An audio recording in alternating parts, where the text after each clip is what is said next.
South African socialite and businesswoman Sean Kaiser had her Lelusha Durban home raided by SAPS and South African Revenue Service SARS officials on Tuesday. Now, this comes after Mkhize is locked in a legal battle with the country's tax collector over an alleged 37 million rands in unpaid taxes. SARS on Tuesday said in a statement that it was pleased to announce that a significant development in its efforts to combat tax evasion and criminal activities that undermines the country's economy.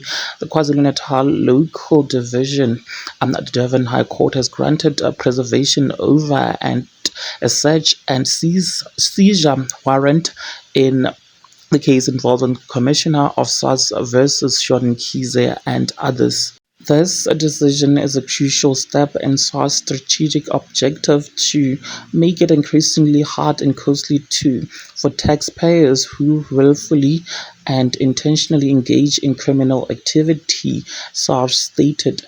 The tax body said that over the past few years, SARS has been investigating and cracking down on the construction industry so that it can comply with tax laws.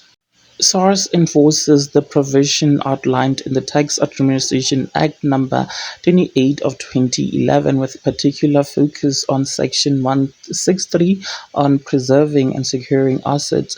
This recent enforcement action is one of many steps that SARS has taken in collaboration with the South African Police Service and the Directorate for Priority Crime Investigation, the Hawks, to uphold the integrity of our tax system. The orders were obtained to prevent the dissipation of realizable assets which could hinder the collection of taxes and to secure evidence of potential non-compliance with tax laws administered by the SARS Commissioner.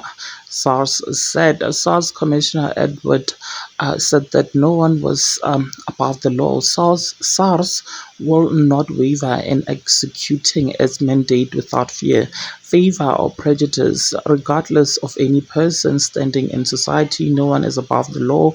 It is therefore critically important that SARS acts emphatically to ensure that all meet their legal obligations.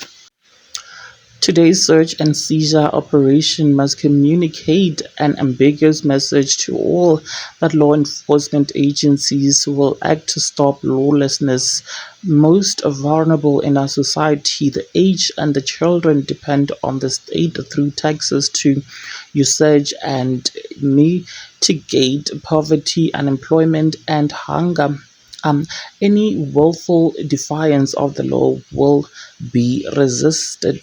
Well, there you have it, you guys. What are your thoughts? Please do engage them with me in the comment section. And of course, do not forget to subscribe if you haven't yet done so. I'll see you in the next video.